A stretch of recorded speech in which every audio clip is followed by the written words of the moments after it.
ದೇಶ್ ಫೌಂಡೇಶನ್ ಎಂಬುದು ಭಾರತದ ಯುವಕರ ತಂತ್ರಜ್ಞರ ಕನಸಿಗೆ ಕೊಟ್ಟ ಭರವಸೆಯ ಬೆಳಕು. ಆರೋಗ್ಯ, ಶಿಕ್ಷಣ ಹಾಗೂ ಕೃಷಿ ತಂತ್ರಜ್ಞತೆಗಳನ್ನೊಳಗೊಂಡಂತೆ ಇಡೀ ಸಮಾಜದ ಸರ್ವತೋಮುಖ ಅಭಿವೃದ್ಧಿಗೆ ಸ್ಥಳೀಯ ಯುವಕ ಯುವತಿಯರನ್ನು ಸಜ್ಜುಗೊಳಿಸುವತ್ತ ದೇಶ್ ಫೌಂಡೇಶನ್ ಅನೇಕ ವೃತ್ತಿ ಸಂಬಂಧಿ ಕಾರ್ಯಾಗಾರಗಳನ್ನು 2010ರಿಂದ ಆಯೋಜಿಸುತ್ತಾ ಬಂದಿದೆ.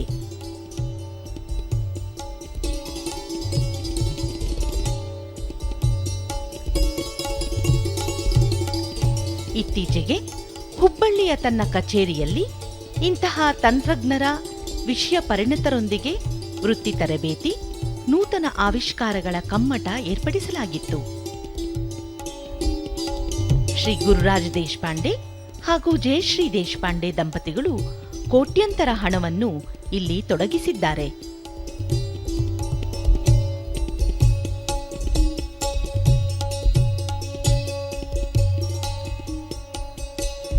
ಈ ಬೃಹತ್ ಸಂಸ್ಥೆಯ ಸ್ಥಾಪಕರಾದ ಗುರುರಾಜ ದೇಶಪಾಂಡೆಯವರು ತಾವು ಹುಟ್ಟಿದ ಹುಬ್ಬಳ್ಳಿಯಲ್ಲಿ ತಮ್ಮ ತಂದೆ ಶ್ರೀ ಎಸ್.ಜಿ. ದೇಶಪಾಂಡೆ ಅವರ ಜೊತೆ ಹಾಗೂ ಪತ್ನಿ ಜಯಶ್ರೀ ದೇಶಪಾಂಡೆಯವರ ಜೊತೆ ತಮ್ಮ ಯೋಜನೆಗಳ ಬಗ್ಗೆ ವಿಚಾರ ವಿನಿಮಯ ಮಾಡುವ ಗಳಿಗೆಗಳಿವು. ಹುಬ್ಬಳ್ಳಿಯ ಅವರ ಮನೆಯಂಗಳದಲ್ಲೇ ನಮ್ಮ ದೂರದರ್ಶನ ತಂಡದೊಂದಿಗೆ ದೇಶ್ ಫೌಂಡೇಶನ್ನ ಅಭಿವೃದ್ಧಿಪರವಾದ ಕಾರ್ಯಚಟುವಟಿಕೆ, ವಿಸ್ತಾರ, ವಿನ್ಯಾಸಗಳ ಕುರಿತು ಹಂಚಿಕೊಂಡ ಮಾತುಗಳು ಹೀಗಿವೆ.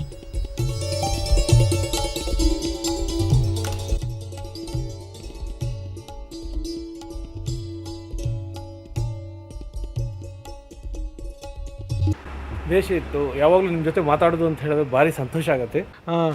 ಸುಮಾರೊಂದು 35 ವರ್ಷದ ಹಿಂದೆ ನಿಮ್ಮ ಜೀವನದ ಪಯಣ ಅಂದರೆ ಭಾರತದಿಂದ ಕೆನಡಾಕ್ಕೆ ಹೋಯಿತು. ಅದಕ್ಕಿಂತ ಮೊದಲು ನಿಮ್ಮ ಇಡೀ ಪಯಣ ಆರಂಭ ಆಗಿದೆ ಶಿಗ್ಗಾಂವಿಂದ, ಶಿಶುವಿನಹಾಳದಿಂದ, ಆಮೇಲೆ ಹುಬ್ಬಳ್ಳಿಯಿಂದ.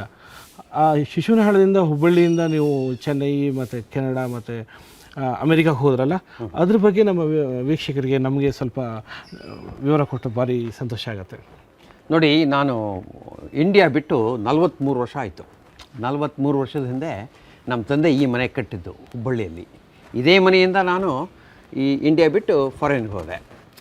ಅದಕ್ಕಿಂತ ಮೊದಲು ನಮ್ಮ ತಂದೆ ಬಾಂಬೆದಲ್ಲಿದ್ದರು. ಅದಕ್ಕೆ ಅಲ್ಲಿ ಒಂದು ಸ್ಟ್ಯಾಂಡರ್ಡ್ ಮಾಡಿದ್ದೆ. ಅಲ್ಲಿಂದ ಬೆಳಗಾವಿಗೆ ಬಂದ್ವಿ, ಅಲ್ಲಿಂದ ಹುಬ್ಬಳ್ಳಿಗೆ ಹೋದ್ವಿ, ಆಮೇಲೆ ಅಲ್ಲಿಂದ ಸಂಕೇಶ್ವರಿಗೆ ಹೋದ್ವಿ. ಸಂಕೇಶ್ವರ್ ಒಂದು ಚಿಕ್ಕ ಹಳ್ಳಿ. ಅಲ್ಲಿ ನಮ್ಮ ತಂದೆ ಡೆಪ್ಯೂಟ್ ಮಾಡಿ ಒಂದು ಶುಗರ್ ಫ್ಯಾಕ್ಟ್ರಿಗೆ ಹೋಗಿದ್ದರು. ಅದು ಚಿಕ್ಕ ಹಳ್ಳಿ. ನಾನು 5ನೇ ತಾ 6ನೇ ತಾ 7ನೇ ತಾ 8ನೇ ತಾ ಎಲ್ಲ ಮಾಡಿದ್ದು ಈ ಚಿಕ್ಕ ಹಳ್ಳಿಯಲ್ಲಿ. ನಾವೆಲ್ಲ ಕನ್ನಡ ಮೀಡಿಯಮ್ ಕಲ್ತಿದ್ದು.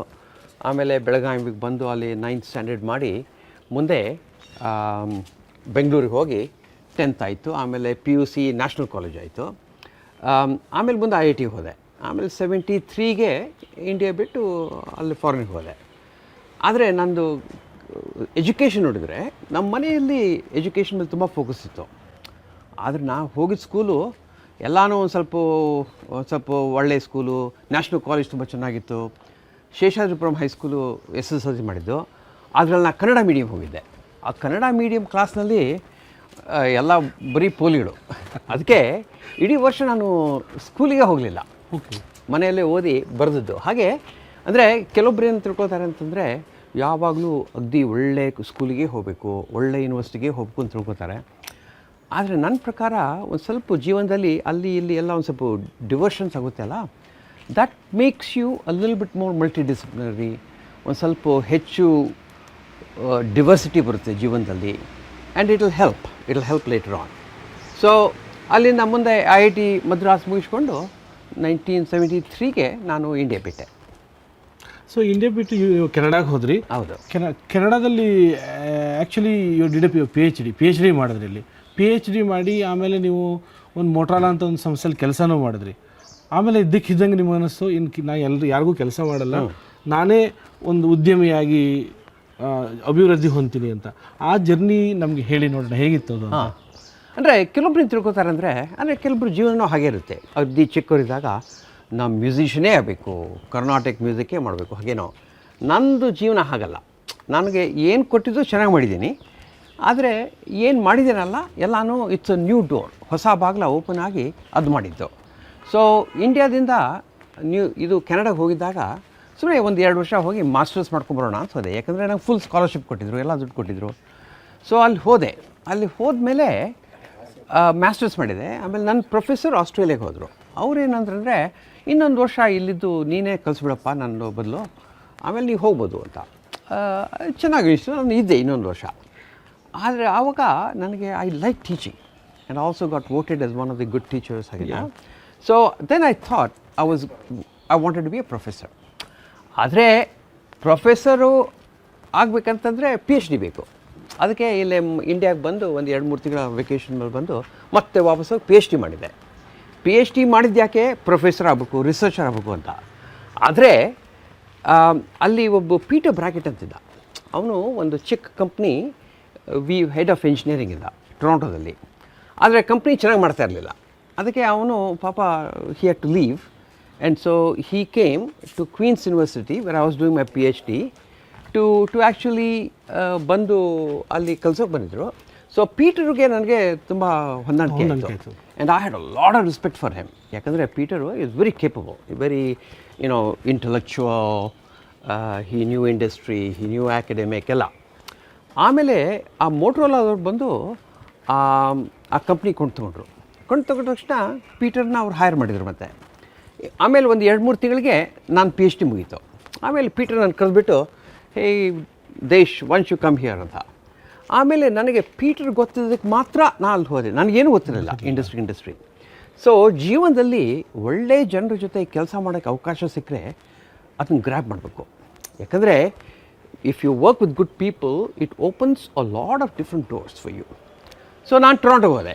ಟೊರೊಂಟೊಗೆ ಹೋದ್ಮೇಲೆ ಅದೊಂದು ಮೋಟ್ರೋಲಾ ದೊಡ್ಡ ಕಂಪ್ನಿ ಇದ್ದರೂ ಇದು ಒಂದು ಚಿಕ್ಕ ಸ್ಮಾಲ್ ಸ್ಟಾರ್ಟಪ್.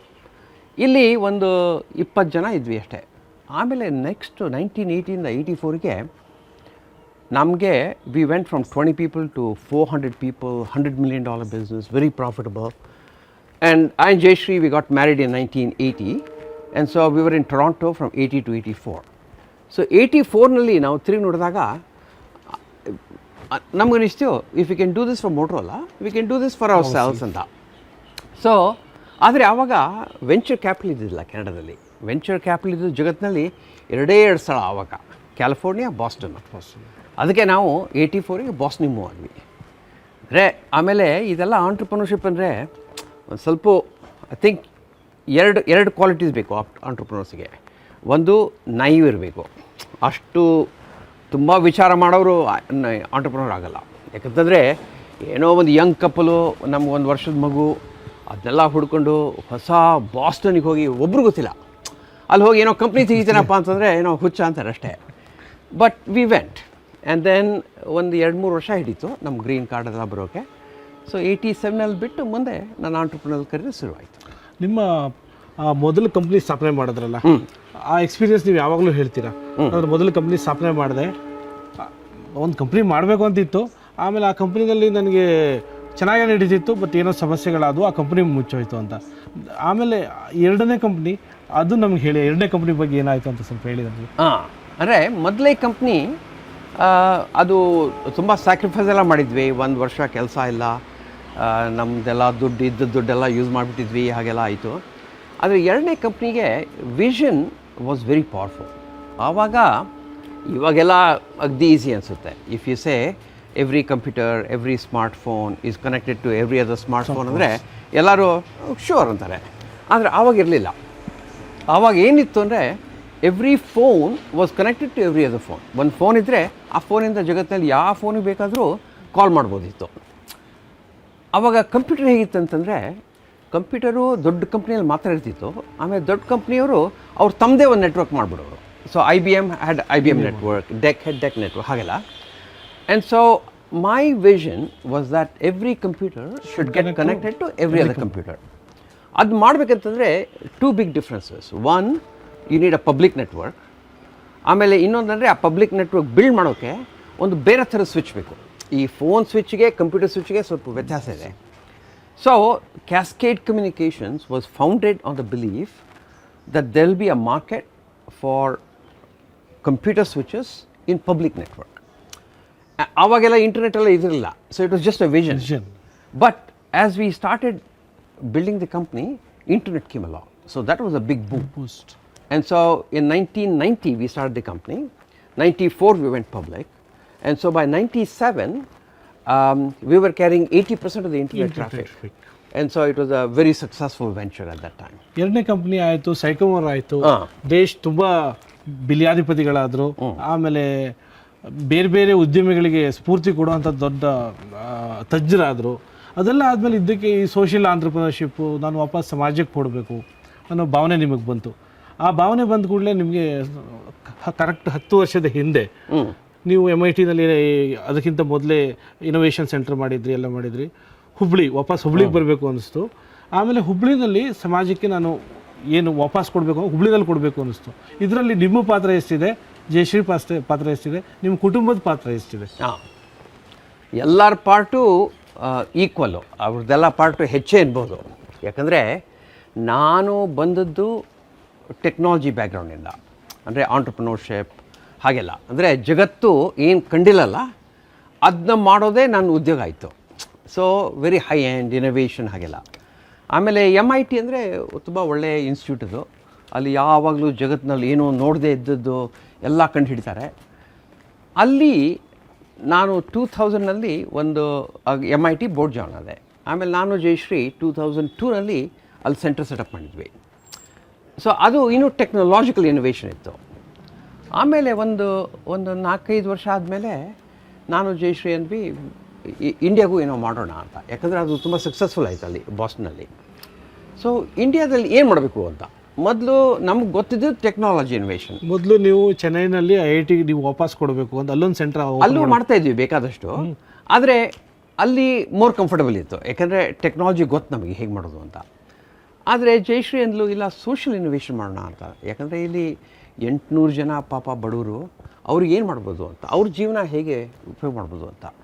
ಸೊ ಇದು ಸೋಷಿಯಲ್ ಇನೋವೇಷನ್ ಎಲ್ಲನೂ ನಾವು ಕಲ್ತ್ಕೊಂಡಿದ್ದು 10 ವರ್ಷದಲ್ಲಿ. ಅದಕ್ಕೆ ನಮಗೇನು ಅಷ್ಟು ತಿಳಿದವರಲ್ಲ. ಆದರೆ 10 ವರ್ಷದಿಂದ we have put a lot of intense effort. We have invested over 200 crores in Hubli and put about 10 years of lot of effort. Not I and Jayashree, but lot of the people here. I mean, people who work in the foundation Hubballi, their dedication, their efforts, their sincerity is just mind-boggling. I mean, you know, it's probably one of the best organizations in the whole world. I've seen a lot of global organizations where people, you see people committed to the mission, want to do something, they have the discipline, they have the commitment, they can take the pain, and it's amazing what they can do. And so ಏನು ಕಲ್ತಿದ್ದೇವಪ್ಪ ಅಂತಂದರೆ, ನಮ್ಮದು starting philosophy ಏನಿತ್ತಂತಂದರೆ, ನಮಗೆ ಗೊತ್ತು ಇನೋವೇಷನು, ಆದರೆ ಇನೋವೇಷನ್ದಿಂದ ಸಮಾಜದ ಉದ್ಧಾರ ಆಗಲ್ಲ. ಸಮಾಜದ ಉದ್ಧಾರ ಆಗ್ಬೇಕಂತಂದರೆ ಸಮಾಜದಲ್ಲಿ ಜನನೇ ಇನೋವೇಟಿವ್ ಆಗಬೇಕು, ಅವರೇ ಪ್ರಾಬ್ಲಮ್ ಸಾಲ್ವ್ ಮಾಡಬೇಕು. ಯಾಕಂದರೆ ನೀವು ಹೊರಗಿಂದ ಪ್ರಾಬ್ಲಮ್ ತಂದು ಸಾಲ್ವ್ ಮಾಡಿಬಿಟ್ರೆ, ನಂಬರ್ 1 ಅವ್ರಿಗೆ ಅದು ಅರ್ಥನೂ ಆಗೋಲ್ಲ, ನಂಬರ್ 2 ಅರ್ಥ ಆದರೂ ಅದಕ್ಕೆ ಕಿಮ್ಮತ್ತಿಲ್ಲ. ಸೊ ಇನೋವೇಷನ್, ಸೋಷಿಯಲ್ ಇನೋವೇಷನ್ಗೆ, ಟೆಕ್ನಾಲಜಿಕಲ್ ಇನೋವೇಷನ್ಗೆ ಮೊದಲು ಹೊಸ ಐಡಿಯಾ ಬೇಕು. ಜಗತ್ತಿನಲ್ಲಿ ಏನು ಕಂಡದೇ ಇರೋದು ಒಂದು ವಿಷಯ, ಅದನ್ನು ತೊಗೊಂಡು ಅದರಿಂದ ಇಂಪ್ಯಾಕ್ಟ್ ಮಾಡ್ತೀರಾ. ಸಮಾಜದ ವಿಷಯಕ್ಕೆ you have to co-create the solution, and then ಹೊಸ ಐಡಿಯಾ ಏನು ತೊಗೊಂಬರ್ತೀರಲ್ಲ innovation, it has to be something different. ಮಾಡಿದರೆ ಏನು ಇಲ್ಲ. ಸೊ ಅದು ಹೊಸದು ಏನು ಮಾಡ್ತೀರಲ್ಲ, ಅದು ತುಂಬ ಮೈಂಡ್ ಬಾಗ್ಲಿಂಗ್ ಇನೋವೇಷನ್ ಬೇಕಾಗಿಲ್ಲ. ಏನೋ ಸ್ವಲ್ಪ ಚಿಕ್ಕದಿದ್ರೆ ಸಾಕು, ಸಮಾಜಕ್ಕೆ ಉಪಯೋಗ ಆಗಬೇಕದು, ಸಮಾಜದ ಕೆಲಸದವರೆಗೂ ಉಪಯೋಗ ಆಗಬೇಕು. ಆಮೇಲೆ ಅವ್ರನ್ನೇ ಇನೋವೇಟಿವ್ ಮಾಡೋದು. ಅವರು ಒಂದು ಸಲ ವಿಚಾರ ಮಾಡೋಕ್ಕೆ ಶುರು ಮಾಡಿಬಿಟ್ರೆ ಅವರು ಆಂಟ್ರಪ್ರನರ್ ಆಗಿಬಿಡ್ತಾರೆ. ಸೊ ಅವರು ಹೊಸ ವಿಷಯ ಮಾಡಿದಾಗೆ their ability to absorb new ideas keeps going up, their ambition goes up. ಎಲ್ಲರದು ಆಸ್ಪಿರೇಷನ್ ಜಾಸ್ತಿ ಮಾಡಬೇಕು, ಅವ್ರ ಇನೋವೇಟಿವ್ ಸ್ಕಿಲ್ ಜಾಸ್ತಿ ಮಾಡಬೇಕು, ಅವ್ರನ್ನೇ ಆಂಟ್ರಪ್ರನರ್ಸ್ ಮಾಡಬೇಕು. ಹಾಗೆ ಮಾಡಿ ಇವಾಗ ಒಂದು 10 ವರ್ಷದಿಂದ ನಾವು ಬೇಕಾದಷ್ಟು ಮಾಡಿದ್ದೀವಿ. ಸುಮಾರು ಒಂದು 136 ಸಂಸ್ಥೆಗೆ ಸಪೋರ್ಟ್ ಮಾಡಿದ್ದೀವಿ. ಅವರೆಲ್ಲ ಬಂದು ತಮ್ಮ ಐಡಿಯಾಸೆಲ್ಲ ಡೆವಲಪ್ ಮಾಡಿದ್ದಾರೆ. ನಿಮ್ಗೆ ಅಕ್ಷಯ ಪಾತ್ರ ಗೊತ್ತು, ಅಗಸ್ತ್ಯ ಗೊತ್ತು, ಹಾಗೆ ಬೇಕಾದಷ್ಟಿದೆ ಪ್ರೋಗ್ರಾಮ್ಸ್ ಎಲ್ಲ. ಆಮೇಲೆ ಇದನ್ನೆಲ್ಲ ಮಾಡಬೇಕಾದ್ರೆ 3 ವಿಷಯ ಬೇಕು. ಏನಪ್ಪ 3 ವಿಷಯ ಅಂತಂದರೆ, ಮೊದಲೇದ್ದು ಯಾರಿಗೆ ನೀವು ಹೆಲ್ಪ್ ಮಾಡ್ತೀರಲ್ಲ ಅವರೇ ಕ್ರಿಯೇಟ್ ಮಾಡಬೇಕನ್ನ, ಕ್ರಿಯೇಟ್ ಮಾಡಬೇಕು. ಅವ್ರಿಗೆ ಸ್ವಲ್ಪ ಹೆಲ್ಪ್ ಕೊಡಬೇಕು, ಆದರೆ ಅವ್ರ ಫುಲ್ ಪಾರ್ಟಿಸಿಪೇಷನ್ ಇರಬೇಕು ಆ ಸೊಲ್ಯೂಷನ್ಸಲ್ಲಿ. ಯಾಕಂದರೆ ಅವ್ರ ಪಾರ್ಟಿಸಿಪೇಷನ್ ಇದ್ದರೆ ಆಗಲ್ಲ. I mean same thing is true in building company build ಮಾಡ್ಬೇಕಂತಂದರೆ customer is the most important thing. ಆದರೆ ಈ ನಾನ್ ಪ್ರಾಫಿಟ್ನಲ್ಲಿ ಏನು ಮಾಡ್ಬಿಡ್ತಾರೆ ಅಂತಂದರೆ, customer takes the last seat. ಯಾಕಂದರೆ ಯಾರೋ ಬುದ್ಧಿವಂತರು ದುಡ್ಡಿದ್ದವರು ಬಂದು ಹೀಗಾದರೆ ಒಳ್ಳೆಯದು, ಈ ಏರಿಯಾಗೆ ಎಜುಕೇಷನ್ ತುಂಬ ಚೆನ್ನಾಗಾಗಬೇಕು, ಹಾಗೆ ಹೀಗೆ ಮಾಡಿ ಇಟ್ಸ್ ವೆರಿ ಟಾಪ್ ಡೌನ್ ಮಾಡಿಬಿಟ್ರೆ ಆಗಲ್ಲ. ಅದಕ್ಕೆ you have to create the solution with the customer. So ಅವ್ರ ಫುಲ್ ಪಾರ್ಟಿಸಿಪೇಷನ್ ತುಂಬ ಇಂಪಾರ್ಟೆಂಟು. ಸೆಕೆಂಡ್ಲಿ, ಕೆಪಾಸಿಟಿ ಬೇಕು. ಕೆಪಾಸಿಟಿ ಅಂದ್ರೇನು ಅಂದರೆ, ಇವಾಗ ಏನೋ ನಾವು ಒಂದು ಫಾರ್ಮ್ ಪಾಂಡ್ ಅಂತ ಮಾಡ್ತಾಯಿದ್ದೀವಿ. ಆ ಫಾರ್ಮ್ ಪಾಂಡ್ ಅಂದ್ರೇನು, ಒಂದು JCB ಮಿಷೀನು, ಒಂದು 100 feet by 100 feet by 12 feet ಅಷ್ಟೊಂದು ತೂತು ಹೊಡೆದ್ಬಿಟ್ರೆ ದಟ್ಸ್ ಇನಫ್ ವಾಟರ್ 5 ಎಕರೆಗೆ. 5 ಎಕರೆ ಮಾಡಿಬಿಟ್ರೆ, ಒಂದು 5 ಎಕರೆಗೆ ನೀರಿಲ್ಲದೆ ಇದ್ದರೆ ಸುಮಾರು ಫಾರ್ಮರ್ 1 ಲಕ್ಷ ರೂಪಾಯಿ ಬರ್ಬೋದು. ಈ ಫಾರ್ಮ್ ಪಾಂಡ್ ಹಾಕಿಬಿಟ್ರೆ 2 ಲಕ್ಷ, 3 ಲಕ್ಷ, 4 ಲಕ್ಷ, ಪಪಾಯ ಎಲ್ಲ ಹಾಕಿದರೆ 5 ಲಕ್ಷ ಎಲ್ಲ ಬರುತ್ತೆ. So it's a very nice intervention. ಆದರೆ ಅದನ್ನ ಇಂಪ್ಲಿಮೆಂಟ್ ಮಾಡಲಿಕ್ಕೆ you need skill and you need people who are very much like them. ಅಂದರೆ ಸುಮ್ಮನೆ ಒಂದು ಬೆಂಗಳೂರಿಂದ ಯಾರೋ ಒಂದು ಸಾಫ್ಟ್ವೇರ್ ಇಂಜಿನಿಯರ್ ತಂದು ನಿಮಗೆಲ್ಲ ಪ್ರಾಸೆಸ್ ಎಲ್ಲ ಚೆನ್ನಾಗಿ ಗೊತ್ತಿದೆಪ್ಪ ನೀ ಮಾಡು ಅಂತಂದರೆ ಆಗಲ್ಲ ಕೆಲಸ. ಅವನಿಗೆ ಅಲ್ಲಿ ಮಾಡೋಕ್ಕೂ ಬರೋಲ್ಲ. ಆಮೇಲೆ ಅವ್ನು ಸಂಬಳ ಕೊಡೋದ್ರಲ್ಲೇ ಏನೂ ಆಗೋದೇ ಇಲ್ಲ. ಸೊ ನಮ್ಮಲ್ಲಿ ಒಂದು ಟ್ರೈನಿಂಗ್ ಸ್ಕಿಲ್ ಸೆಂಟರ್ ಅಂತ ಓಪನ್ ಮಾಡಿದ್ವಿ. ಇವಾಗ ಒಂದು 300,000 square foot training centre build ಮಾಡ್ತಿದ್ದೀವಿ ಇಲ್ಲಿ. ಎಷ್ಟು ಅಂದರೆ ವರ್ಷಕ್ಕೆ 5,000 ಜನರನ್ನು ಟ್ರೈನ್ ಮಾಡ್ತಾಯಿದ್ದೀವಿ. ಇವರೆಲ್ಲ ಎಷ್ಟಪ್ಪ, ಇದು 4 ವರ್ಷದ programme. And it's all about mindset. ಪಾಪ ಹುಡುಗರು ಬರ್ತಾರೆ, 5 ಗಂಟೆಗೆ ಹೇಳ್ತಾರೆ, ಸೆಂಟ್ರಿಗೆ ಬಂದು ಸ್ವಲ್ಪ ಯೋಗ ಮಾಡಿಕೊಂಡು ಮುಂದೆ ಎಲ್ಲ ಒಟ್ಟು ಇಡೀ ದಿವಸ ಕೆಲಸ ಮಾಡಿ 11ಕ್ಕೆ ಮಲ್ಕೊಂಡು ಮತ್ತೆ 5ಕ್ಕೆ ಹೇಳ್ತಾರೆ. 7 days a week ಹಾಲಿಡೇನೇ ಇಲ್ಲ ಅವ್ರಿಗೆ. ಸೊ ಇಷ್ಟು ಅದು ವರ್ಕ್ ಬರುತ್ತೆ. ಆಮೇಲೆ ಕಮ್ಯುನಿಕೇಷನ್ ಕಲ್ಕೋತಾರೆ, ಆಮೇಲೆ ಸ್ವಲ್ಪ ಕಂಪ್ಯೂಟರ್ ಕಲ್ಕೋತಾರೆ, ಆಮೇಲೆ ಸ್ವಲ್ಪ ಏನೋ ಅಕೌಂಟಿಂಗು ಅದು ಇದು ಏನೋ ಕಲ್ಕೋತಾರೆ. ಆದರೆ ಈ ಜನ ಏನಿದ್ದಾರಲ್ಲ, ಅವ್ರ ಸ್ಟಾರ್ಟಿಂಗ್ ಸ್ಯಾಲ್ರಿ ಎಲ್ಲ ಸುಮಾರು 8,000 10,000 ಇರುತ್ತೆ. ಆಮೇಲೆ ಅದರಲ್ಲೇ ಕೆಲವೊಬ್ರು 20,000 ಮಾಡ್ತಾರೆ, ಕೆಲವೊಬ್ರು 30,000 ಮಾಡ್ತಾರೆ, ಕೆಲವರು 40 ಮಾಡ್ತಾರೆ, ಕೆಲವೊಬ್ರು 50 ಮಾಡ್ತಾರೆ.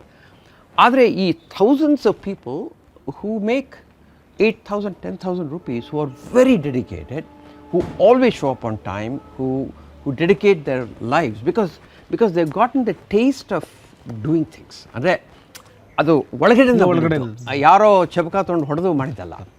So that force allows us to implement a lot of programs, our own programs and our partners' programs.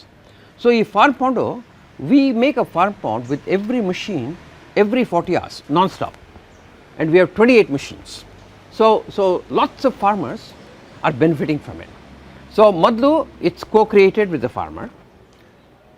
It's got execution capability. We have a lot of manpower ಹಾಗೆಲ್ಲ. Third, community poll. ಅಂದರೆ ನಾವು ಏನೋ ಮಾಡಿ video ಮಾಡಿಕೊಂಡು ತೋರಿಸಿ ನೋಡಪ್ಪ ಎಷ್ಟು ಚೆನ್ನಾಗಿ ಮಾಡ್ತೀವಿ ನಾವು ಅಂತ ಹೇಳೋದಲ್ಲ. ನನಗೆ ಸಕ್ಸಸ್ಫುಲ್ ಪ್ರೋಗ್ರಾಮ್ ಅಂದರೆ ಆ ಕಮ್ಯುನಿಟಿಯವ್ರು ಬಂದು ಮಾಡಿಕೊಡು ಅಂತ ರಿಕ್ವೆಸ್ಟ್ ಮಾಡಬೇಕು. ಸೊ ಇವಾಗ ಏನಾಗ್ತಾಯಿದೆ ಅಂದರೆ, ಈ ಹಳ್ಳಿಯಲ್ಲೆಲ್ಲ ಜನ ಬಂದು ಎಲ್ಲ ಒಂದು ಹಳ್ಳಿಗೆ ಹೋದರೆ ಒಂದು 50 ಫಾರ್ಮ್ ಪಾಂಡ್ ಬೇಕಾಗ್ಬೋದು. ಆ 50 ರೈತರು ಮೊದಲು ಸಹಿ ಮಾಡಬೇಕು, ಆಮೇಲೆ ಗ್ರಾಮ ಪಂಚಾಯತ್ದವ್ರು ಸಹಿ ಮಾಡಬೇಕು. ಅವರೆಲ್ಲ ಸಿಗ್ನೇಚರ್ ಎಲ್ಲ ಮಾಡಿ ನಮ್ಮ ಹತ್ರ ಬಂದು ನಮ್ಮ ಹಳ್ಳಿಗೆ ಬನ್ನಿ ಪ್ಲೀಸ್ ಮಾಡಿಕೊಡಿ ಅಂತ ರಿಕ್ವೆಸ್ಟ್ ಮಾಡ್ಕೋಬೇಕು. ಆ ರಿಕ್ವೆಸ್ಟ್ ಮಾಡ್ಕೊಂಡ ಮೇಲೆ ನಾವು ಹೋದರೆ ನಮ್ಮ ಸಕ್ಸಸ್ ತುಂಬ ಚೆನ್ನಾಗಿರುತ್ತೆ. ಯಾಕಂದ್ರೆ ನಮ್ಗೆ ಗೊತ್ತು ಅವ್ರಿಗೆ ಬೇಕು ಅಂತ. ಸೊ ಇವಾಗ ನಮ್ಮ ಹತ್ರ 28 ಮಿಷಿನ್ ಇದೆ ಇಂಥದ್ದು, ಅದಕ್ಕೆ ಪಿಕಪ್ ಮಾಡ್ತಾಯಿದ್ದೀವಿ. ಆದರೆ ನಮ್ಮದು ಕೆಪಾಸಿಟಿ 1,000-2,000 ಪಾಂಡ್ ಮಾಡ್ಬೋದು. ಆದರೆ ಬ್ಯಾಕ್ಲಾಗ್ ಒಂದು 5-6 ಸಾವಿರ ಇದೆ. ಸೊ ಹಾಗಿದ್ದರೆ ನಿಮ್ಗೆ ಗೊತ್ತು ಆ ಕ್ರಿಯೇಟ್ ಮಾಡಿದ್ದೀರಾ ಅಂತ. ಸೊ ಅದು ಮೂರು ವಿಷಯ. ಒಂದು, ಕ್ರಿಯೇಟ್ ಮಾಡಬೇಕು ಜನರ ಜೊತೆ, ಯಾರು ಇದ್ದಾರಲ್ಲ ಅವ್ರ ಜೊತೆ ಮಾಡಬೇಕು. Secondly, you have to build capacity so that ಇವತ್ತು ಈ ಪ್ರೋಗ್ರಾಮ್ ಏನೋ ಇದೆ, ಇದನ್ನು ಡಬಲ್ ಮಾಡಬೇಕು, ಟ್ರಿಪಲ್ ಮಾಡಬೇಕು, 10 times ಮಾಡಬೇಕು, 100 times ಮಾಡಬೇಕು ಅಂತಂದರೆ ಅದನ್ನೆಲ್ಲ ಮಾಡಲಿಕ್ಕೆ ಜನ ಬೇಕಲ್ಲ, ಆ ಜನ ಅವೈಲೇಬಲ್ ಇರಬೇಕು. They should be trained. And thirdly, the community should want it. ಆ ಮೂರಿದ್ದರೆ ಪ್ರೋಗ್ರಾಮ್ ಚೆನ್ನಾಗಿರುತ್ತೆ. ಸೊ ಈ 10 ವರ್ಷದಲ್ಲಿ ಅದನ್ನ ಕಂಡು ಹಿಡ್ಕೊಂಡು ನಾವು ನಾವು ಎಜುಕೇಷನ್ ಇರಲಿ, ಹೆಲ್ತ್ ಇರಲಿ, ಲೈವ್ಲಿಹುಡ್ ಇರಲಿ, ಅಗ್ರಿಕಲ್ಚರ್ ಇರಲಿ, ಈ ಎಲ್ಲ ಪ್ರೋಗ್ರಾಮ್ದಲ್ಲೂ ಬೇಕಾದಷ್ಟು ಅಂಥ ಪ್ರೋಗ್ರಾಮ್ಸ್ ಆಗಿವೆ ಇವಾಗ. ಎಲ್ಲಿ ಜನರು ನಮಗೆ ಬಂದು ರಿಕ್ವೆಸ್ಟ್ ಮಾಡ್ಕೋತಾರೆ, ಬನ್ನಿ ಬನ್ನಿ ಬನ್ನಿ ಅಂತ. ಸೊ ಇವಾಗ ಇನ್ನು ಮುಂದೆ 10 ವರ್ಷಕ್ಕೆ ಏನು ಮಾಡ್ಬೋದು ಅಂತಂದರೆ, ಇನ್ನು ಮುಂದೆ 10 ವರ್ಷ ಅದಕ್ಕಿಂತ ಮೊದಲು ನಮ್ಮ ಹುಬ್ಳಿ ಸ್ಯಾಂಡ್ ಬಾಕ್ಸ್ ಇದೆಯಲ್ಲ, ಇದರ ನಾವು ಕೆಲವು ಮಾದರಿಗಳನ್ನು ಕ್ರಿಯೇಟ್ ಮಾಡಿದ್ವಿ. ಅದು ನಮ್ಮ ಡೆವಲಪ್ಮೆಂಟ್ ಎಲ್ಲ ವರ್ಷ ಮಾಡ್ತೀವಿ ನಾವು. ತುಂಬ ಜನ ಹೊರಗಡೆಯಿಂದ ಬರ್ತಾರೆ. ಅವರು ಎಲ್ಲಿ ದೇಶ ಅಂತವ್ರಿಗೆ, ಕೆಲವ್ರಿಗೆ ಅಂದರೆ ಉದ್ಯಮಗಳಲ್ಲಿ ತುಂಬ ಸಕ್ಸಸ್ ಆದವ್ರಂತ ಅವ್ರಿಗೂ ತುಂಬ ಒಳ್ಳೇದು ಅನ್ನಿಸ್ತದೆ. ಅದಾದಮೇಲೆ ಹುಬ್ಳಿ ಸ್ಯಾಂಡ್ ಬಾಕ್ಸ್ ಆದಮೇಲೆ ಮತ್ತೆರಡು ಸ್ಯಾಂಡ್ ಬಾಕ್ಸು ಭಾರತದಲ್ಲಿ ಬಂದವು. ಹೌದು. ಅದರ ಹಿನ್ನೆಲೆ ಏನು, ನಮ್ಮ ಪಾರ್ಟ್ನರ್ಗಳು ಯಾರು ಅದರಲ್ಲಿ? ಈ ಹುಬ್ಬಳ್ಳಿಯಲ್ಲಿ ಏನಿದೆಯಲ್ಲ, ಈ ಸ್ಯಾಂಡ್ ಬಾಕ್ಸು ನಮ್ಮ ದೇಶಪಾಂಡೆ ಫೌಂಡೇಶನ್ ಫಂಡ್ ಮಾಡುತ್ತೆ. ಆಮೇಲೆ ಇವಾಗ ನಮ್ಗೆ ಬೇಕಾದ ಜನ ಪಾರ್ಟ್ನರ್ಸು ಇದ್ದಾರೆ, ಎಲ್ಲ ಬರ್ತಾ ಇದ್ದಾರೆ, CSR ಅದು ಇದು ಎಲ್ಲ. ಸೊ ಈ ಹುಬ್ಬಳ್ಳಿದು ನಾವು ಮಾಡ್ತೀವಿ. ಆದರೆ ಬೇರೆ ಕಡೆ ಸ್ಯಾಂಡ್ ಬಾಕ್ಸ್ ಮಾಡ್ಬೇಕಂತಂದರೆ ನಮಗೆ ಮೊದಲು ಅದನ್ನ ಫಂಡ್ ಮಾಡಲಿಕ್ಕೆ ಡೋನರ್ ಬೇಕು. Secondly, we need another soul, somebody else who cares for that region, willing to spend a lot of time ಹಾಗೆಲ್ಲ. ಸೊ ಒಂದು 3 ವರ್ಷದ ಹಿಂದೆ ರಾಜು ರೆಡ್ಡಿ ಅಂದರೆ ಅವರು ನಮ್ಮ ಹಾಗೆ ಫಾರಿನ್ಗೆ ಹೋಗಿ ಸಿಲಿಕಾನ್ ವ್ಯಾಲಿನಲ್ಲಿ ಆಂಟ್ರಪ್ರನರ್ ಆಗಿ ಎಲ್ಲ ಸ್ವಲ್ಪ ಸಕ್ಸಸ್ಫುಲ್ ಆಗಿದ್ದಾರೆ. ಅವರಂದರು, ನಾನು ನಿಜಾಮಾಬಾದಿಂದ ಬಂದಿದ್ದು, ಅದಕ್ಕೆ ನಿಜಾಮಾಬಾದಲ್ಲಿ ಒಂದು ಸ್ಯಾಂಡ್ ಬಾಕ್ಸ್ ಮಾಡಿ ಅಂತ. ಸೊ ಮಾಡಿದ್ವಿ. It's called Kakatiya sandbox. So 3 ವರ್ಷದಲ್ಲಿ ಆಗ್ತಾಯಿದೆ. ಈ ಹುಬ್ಬಳ್ಳಿಯಲ್ಲಿ ಏನು 10 ವರ್ಷ ಹಿಡಿತಲ್ಲ, ಅದು ಕಕ್ಕಾತಿಯಲ್ಲಿ ಸ್ವಲ್ಪ ಇನ್ನೂ ಫಾಸ್ಟ್ ಆಗ್ತಾಯಿದೆ. ಯಾಕಂದರೆ ಇಲ್ಲಿ ಕಲ್ತದ ಲೆಸನ್ಸ್ ಎಲ್ಲ ಅಲ್ಲಿ ಉಪಯೋಗ ಆಗ್ತಾ ಇದೆ.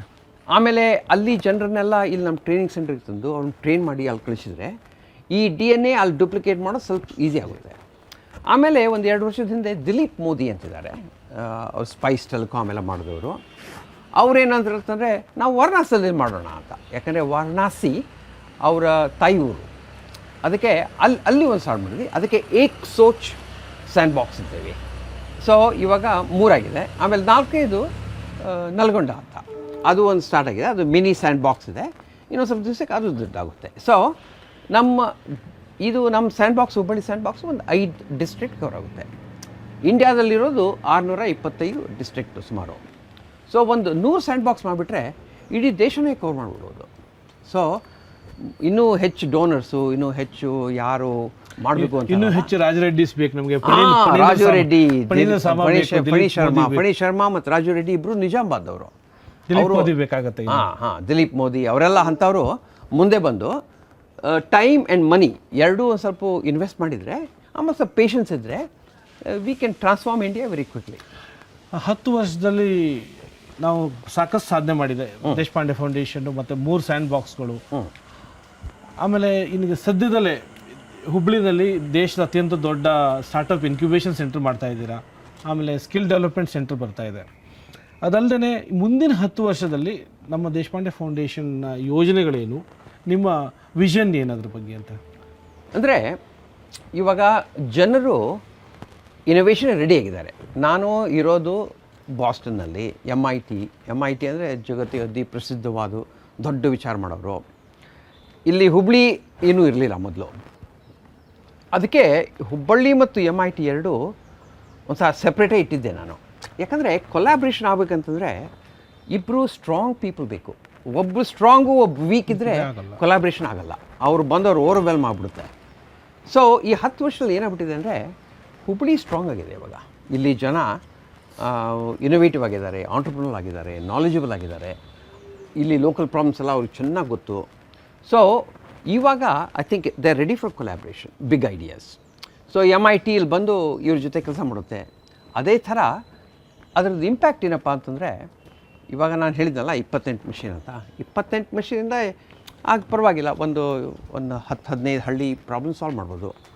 ಆದರೆ ನಮ್ಮದು 1.2 ಬಿಲಿಯನ್ ಪೀಪಲ್, 625,000 ವಿಲೇಜಸ್. ನಮ್ಮ ದೇಶ ತುಂಬ ದೊಡ್ಡದು. ಇಲ್ಲಿ ಪ್ರಾಬ್ಲಮ್ ಸಾಲ್ವ್ ಮಾಡ್ಬೇಕಂದ್ರೆ 28 ಮಿಷಿನ್ ಅಲ್ಲ, 28,000 ಅಲ್ಲ, 280,000 ಅಥವಾ 2.8 ಮಿಲಿಯನ್, ಹಾಗೆ ತುಂಬ ಬೇಕು. ಅದು ಸ್ಕೇಲ್ ಮಾಡ್ಬೇಕಂತಂದರೆ ನಾವು ಇವಾಗೇನು ಮಾಡ್ತೀವಲ್ಲ, ಇದನ್ನೇ ಹೀಗೆ ಮಾಡ್ಕೊತ ಹೋದರೆ ಆಗಲ್ಲ. ಅದು ಒಂದು ಸ್ವಲ್ಪ ದೊಡ್ಡ ಕಂಪ್ನಿ ಸ್ಕೇಲ್ ಮಾಡೋದಾಗೆ. ಅದಕ್ಕೆ ಎಲ್ಲ ಇನ್ನೂ ಬೇಕು. ನಾವು ನಮ್ಮ ಇಂಟರ್ವೆನ್ಷನ್ ಇನ್ನೂ ಸ್ವಲ್ಪ ಚೆನ್ನಾಗಿ ಎಲ್ಲ ಡಿಗ್ ಮಾಡಿ ಅದನ್ನ ಇಂಪ್ರೂವ್ ಮಾಡಬೇಕು. ಅದರದ್ದು ಕ್ರೆಡಿಬಿಲಿಟಿ ಎಲ್ಲ ಒಂದು ಸ್ವಲ್ಪ ಜಾಸ್ತಿ ಮಾಡಬೇಕು. ಅದಕ್ಕೆ ಜಗತ್ತಿನ ಎಕ್ಸ್ಪರ್ಟ್ಸ್ ಎಲ್ಲ ಬಂದು ಇವಾಗ ಎಂಗೇಜ್ ಮಾಡ್ಬೋದು. ಇದು ಗೌರ್ಮೆಂಟ್ ಜೊತೆ ಕೆಲಸ ಮಾಡಬೇಕು. ಅದಕ್ಕೆ ಸೆಕ್ರೆಟರಿ ಸುಭಾಷ್ ಕುಂತಿಯಾ ಬಂದಿದ್ದಾರಲ್ಲ, ಅವರು ತುಂಬ ಸಪೋರ್ಟ್ ಮಾಡಿದರು. ಅದಕ್ಕೆ ಅವ್ರಿಗೆ ನಾವೇನು ಹೇಳಿದ್ದೀವಿ ಅಂತಂದರೆ, ಅದಕ್ಕೆ ಒಂದು ಪ್ರೋಗ್ರಾಮ್ ಲಾಂಚ್ ಮಾಡ್ತಿದ್ದೇವೆ, ಫೆಲೋಸ್ ಪ್ರೋಗ್ರಾಮ್ ಅಂತ. ಫೆಲೋಸ್ ಪ್ರೋಗ್ರಾಮ್ ಅಂತಂದರೆ ಈ ಯಾರು ಎಕ್ಸ್ಪರ್ಟ್ಸ್ ಇರ್ತಾರಲ್ಲ ಅವ್ರು ಇಲ್ಲಿ ಬಂದು 3 ತಿಂಗಳ ಸ್ಯಾಂಡ್ ಬಾಕ್ಸಲ್ಲಿ ಟೈಮ್ ಸ್ಪೆಂಡ್ ಮಾಡೋದು. ಅವರು ಎಲ್ಲ ನೋಡಿಕೊಂಡು ಅದು ಫುಲ್ ಟೈಮ್ ಕೆಲಸ. ಅಂದರೆ ಸುಮ್ಮನೆ ಏನೋ, ಯಾಕೆಂದರೆ ಯಾರಿಗೋ ಒಂದು ಈಗ IAS ಆಫೀಸರಿಗೆ ಯಾರೋ ಕಮಿಷನರ್ ಇದ್ದರೆ ಅವ್ರು ದಿನಾಲು ಬೆಳಗಿಂದ ರಾತ್ರಿ ತನಕ this a lot of demand on their time. So ವಿಚಾರ ಮಾಡೋಕ್ಕೆ ಟೈಮ್ ಇರಲ್ಲ. ಸೊ ಒಂಥರ ಸೆಬ್ಯಾಟಿಕಲ್ ಇದ್ದಾಗೆ ಒಂದು 3 ತಿಂಗಳ ಬಂದು ಬರೀ ಕಾಮಾಗಿ ಕೂತ್ಕೊಂಡು ಒಂದು ಸ್ವಲ್ಪ ನೋಡಿದರೆ they can come up with new ಅಧಿಕಾರಿಗಳಿಗೆ, ಸರ್ಕಾರಿ ಅಧಿಕಾರಿಗಳಿಗೆ ಫೆಲೋಶಿಪ್ ಇದು ಫೆಲೋಶಿಪ್. ಅಲ್ಲ ಅಂದರೆ ಅವರು ಬಂದು ನೋಡೋದು ಅಂತ. ಅಂದರೆ ಈ ಹೊಸ ಐಡಿಯಾ ಇರುತ್ತೆ, ಅದನ್ನ ಗೌರ್ಮೆಂಟಿಗೆ ಅದನ್ನ ಎಂಬ್ರೇಸ್ ಮಾಡಿ ಅದನ್ನ ಸ್ಕೇಲ್ ಮಾಡ್ಬೇಕಂತಾನೆ. ಯಾಕಂದರೆ ನಾವು ಮಾಡೋದು ಒಂದು ಇಷ್ಟೇ ಆಗುತ್ತೆ, ಅದು ಗೌರ್ಮೆಂಟ್ ಬಂದುಬಿಟ್ರೆ it can grow very rapidly. ಆದರೆ ಗೌರ್ಮೆಂಟ್ ಅದನ್ನ ಎಂಬ್ರೇಸ್ ಮಾಡ್ಬೇಕಂತಂದರೆ ಏನೇನೋ ಪ್ರಾಬ್ಲಮ್ಸ್ ಇರುತ್ತೆ, ಮ್ಯಾನ್ ಪವರ್ ಇರಲ್ಲ, ಪೊಲಿಟಿಕಲ್ ರಿಯಾಲಿಟೀಸ್, ಕನ್ಸ್ಟ್ರೇನ್ಸ್. ಆದರೆ ಅದೆಲ್ಲ ಇದೆ ಅಂತ ಕಂಪ್ಲೇಂಟ್ ಕೊಡೋ ಬದಲು we need some smart people who can look at the reality and say, this is the reality, this is the problem we want to solve, and this is how we can solve it. So the next stage is to solve these bigger problems, not just the intervention, but how do you scale the intervention. So ಇವಾಗ ನೋಡಿ, ಒಂದು ಮ್ಯಾಲ್ nutrition program ಮಾಡ್ತೀವಿ. ಮ್ಯಾಲ್ nutrition ಪ್ರೋಗ್ರಾಮ್ದಲ್ಲಿ ಇವಾಗ ನಮ್ಮ ಧಾರವಾಡ ಡಿಸ್ಟ್ರಿಕ್ಟ್ನಲ್ಲೇ ಒಂದು 3,000 ಜನ ಇದ್ದಾರೆ, ಚಿಕ್ಕ ಮಕ್ಕಳು who are chronically malnutritioned. So we have proven that if we take this case, ಒಂದು 10% ಪಾಪ ಅವ್ರಿಗೆ ಮೆಡಿಕಲ್ ಸೀರಿಯಸ್ ಇದು ಇರುತ್ತೆ, ಏನು ಮಾಡೋಕ್ಕಾಗಲ್ಲ. ಆದ್ರೆ ಉಳಿದವ್ರನ್ನೆಲ್ಲ 3 ವರ್ಷದಲ್ಲೇ ಸರಿ ಮಾಡ್ಬೋದು. ನಮ್ಮ ಇಂಟರ್ವೆನ್ಷನ್ ಏನಪ್ಪ ಅಂತಂದರೆ, ಒಂದು ಸ್ಪಿರುಲಿನ, ಒಂದು ಪೀನಟ್ ಬಟರ್ ಪೇಸ್ಟು, ಆಮೇಲೆ ಸುಖ ಬನಾನಾ ಅಷ್ಟು ಕೊಡ್ತಾರೆ. ಆಮೇಲೆ ನಮ್ಮ ಹುಡುಗರು ಪ್ರತಿ ದಿವಸ ಹೋಗಿ ಅದನ್ನ ವೇ ಮಾಡಿ ಅವರಿಗೆ ಹೈಜೀನ್ ಕಲಿಸಿ, ಏನು ಮಾಡಬೇಕು, ಹೇಗೆ ನೋಡ್ಕೋಬೇಕು, ಹೇಗೆ ಯಾವಾಗ ತಿನ್ನಿಸ್ಬೇಕು, ಏನು ತಿನ್ನಿಸ್ಬೇಕು ಎಲ್ಲ ಹೇಳ್ಕೊಡ್ತಾರೆ. ಅದು ಮಾಡಿದ್ರೆ ಆಗುತ್ತೆ. ಆದರೆ ಅಂದರೆ ಇವಾಗ ನಮ್ಮ ವಿಲೇಜಸ್ ಎಲ್ಲ ಮ್ಯಾಲ್ ನ್ಯೂಟ್ರಿಷನ್ ಫ್ರೀ ಮಾಡ್ಬೋದು 90%ಗೆ ಅಲ್ಲ. ಆದರೆ 1 ಹಳ್ಳಿ 2 ಹಳ್ಳಿ 3 ಹಳ್ಳಿ ಮಾಡೋ ಬದಲಿ ಇಡೀ ಡಿಸ್ಟ್ರಿಕ್ಟ್ ಮಾಡಬೇಕು, ಇಡೀ ಸ್ಟೇಟ್ ಮಾಡಬೇಕು ಅಂತಂದರೆ ಅದಕ್ಕೆ ಸ್ಟೇಟ್ ಇನ್ವಾಲ್ವ್ಮೆಂಟ್ ಬೇಕು. ಸೊ ಈ ಫೆಲೋಶಿಪ್ಪು ಎಲ್ಲರಿಗೂ ಆಗುತ್ತೆ. ಗೌರ್ಮೆಂಟ್ ಬೇಕು. ಫಾರ್ ಎಕ್ಸಾಂಪಲ್ ಗೇಟ್ಸ್ ಫೌಂಡೇಶನ್, ಮೊನ್ನೆ ಒಂದು 2-3 ತಿಂಗಳ ಹಿಂದೆ ನಾನು ಜಯಶ್ರೀ ಸಿಯಾಟ್ಲ್ ಹೋಗಿದ್ವಿ ಬಿಲ್ ಗೇಟ್ಸ್ನ ಭೇಟಿ ಆಗೋಕ್ಕೆ. ಅವರು ಬಿಲ್ ಗೇಟ್ಸು ನಮಗೆ ಅಲ್ಲಿ ಅವರ ನ್ಯೂಟ್ರಿಷನ್ ಎಕ್ಸ್ಪರ್ಟನ್ನು ಸ್ವಲ್ಪ ಇಂಟ್ರೊಡ್ಯೂಸ್ ಮಾಡಿದರು. ಅವರು ತುಂಬ ಬುದ್ಧಿವಂತರು, ಅವರಿಗೆ ಜಗತ್ತಿನಲ್ಲಿ ನ್ಯೂಟ್ರಿಷನ್ ಬಗ್ಗೆ ಎಲ್ಲ ಗೊತ್ತು. ಸೊ ಅಂಥವರು ಇಲ್ಲಿ ಬಂದು ಒಂದು 2-3 ತಿಂಗಳಿದ್ದರೆ ನಮ್ಮ ಇಂಟರ್ವೆನ್ಷನ್ ತುಂಬ ಇಂಪ್ರೂವ್ ಮಾಡಿಬಿಡ್ತಾರೆ. ಅವರು ಇಂಪ್ರೂವ್ ಮಾಡಿದರೆ ಅದನ್ನ ಇಂಪ್ಲಿಮೆಂಟ್ ಮಾಡಲಿಕ್ಕೆ ನಮ್ಗೆ ಕೆಪಾಸಿಟಿ ಇದೆ. ಇವಾಗ 10 ವರ್ಷದ ಹಿಂದೆ ಅವರು ಏನೋ ಬಂದು ಹೀಗೆ ಮಾಡಿ ಹಾಗೆ ಮಾಡಿ ಅಂತಂದರೆ okay, it will just be a white paper. But ನಾವು our people are ready to absorb new ideas. So foundation ಜನ ಬರ್ಬೋದು, ಗೌರ್ಮೆಂಟ್ ಜನ ಬರ್ಬೋದು, ಕಾರ್ಪೊರೇಷನ್ಸಲ್ಲಿ CSR ಇದೆ. But even more than CSR, corporations have a lot of talent, execution skill, project management, ability to look at a problem and dissect it in lots of different ways. And there is a lot of people who have worked for 10 years, 15 years, 20 years, 30 years. And this will be a nice sabbatical break for them. They can come and add a huge amount of value by spending time. And we are ready for them now. We weren't ready 10 years ago. 10 ವರ್ಷದಿಂದ ಅವ್ರು ಬಂದುಬಿಟ್ಟಿದ್ರೆ ಅವ್ರು ಏನು ಹೇಳ್ತಾರೆ ಯಾರಿಗೂ ಅರ್ಥನೇ ಆಗ್ತಿರಲ್ಲ. So corporations ಬರ್ಬೋದು, universities, there is a lot of talented universities, they can come. So slowly I think the sandbox is now open for business, open for new ideas. So what we want to do over the next 10 years is to be able to come up with breakthrough ideas. So it's back to MIT again, that is, it's well connected now. ಇಲ್ಲಿ ಅಲ್ಲಿಗೆ ಸರಿಯಾಗಿ ಹೊಂದಾಣಿಕೆ ಆಗಿದೆ ಈಗ. Yeah. So the opportunity is to again go back and do things that the world has not seen before. I mean, we already have examples like Akshay Patra, it does 1.6. And Agastya, we have a fantastic. Agastya, Akshay Patra, I mean, there's 100 million children to be fed. This is 1.6, so there's still a long way to go. But Akshay Patra ಈಗೇನಿದೆ ಅಲ್ಲ, ಅದು ನಾನು ಅಮೇರಿಕಾದಲ್ಲಿ ಯಾರು ತಂದು ತೋರಿಸಿದ್ರು they can't believe it. I mean, it's like the world's best already, right? President Clinton ಬಂದಿದ್ರು ನನ್ನ ಜೊತೆ ಜೈಪುರ್ಗೆ. ಅವ್ರಿಗೂ ನಂಬೋಕೆ ಆಗಲಿಲ್ಲ, ಏನಪ್ಪ ಇದು ಹೇಗೆ ಮಾಡ್ತಾರೆ ಅಂತ. ಸೊ ಅಂದರೆ ನಾವು ಜಗತ್ತಿಗೆ ಮಾದರಿ ಆಗ್ತಾ ಇದ್ದೀವಿ. ಸೊ ಆ ಮಾದರಿ ಆಗೋದು ಬರೀ ಟೆಕ್ನಾಲಜಿಕಲ್ ಇನೋವೇಷನ್ ಅಲ್ಲ, ಪ್ರಾಸೆಸ್ ಇನೋವೇಷನ್, ಇಂಟರ್ವೆನ್ಷನ್, ಒಟ್ಟು ಎಲ್ಲ ಅಂದರೆ it requires lot of skill.